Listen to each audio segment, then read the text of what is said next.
Hi friends, today I'm going to show you 3 or 4 methods to fix the yellow screen tint problem on Samsung phones in 2025 full guide. If you find this video helpful, make sure to leave a like and comment a heart.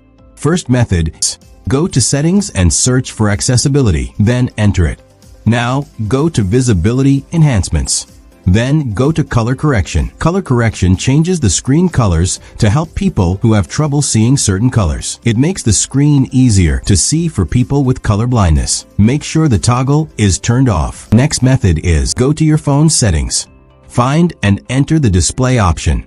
Now, on this page, look for Eye Comfort Shield. Eye Comfort Shield makes the screen color warmer or more yellow to reduce blue light. This helps protect your eyes and can improve sleep, especially at night. Make sure this option is turned off. Next method is go to Settings, then go to General Management. Press on Reset. Then go to Reset Accessibility Settings. Resetting accessibility settings will return all accessibility options to their original state. It removes any changes you made for hearing, vision, or touch. Press Reset Settings, and you're done. Final method, if the issue still isn't fixed, go back and select Reset All Settings. Reset All Settings will return all your phone settings to default without deleting your photos or apps. It resets things like Wi-Fi, Bluetooth, and display settings. Press Reset Settings and confirm. If your problem is solved, make sure to comment yes in the comment section. Thanks for watching, and don't forget to subscribe.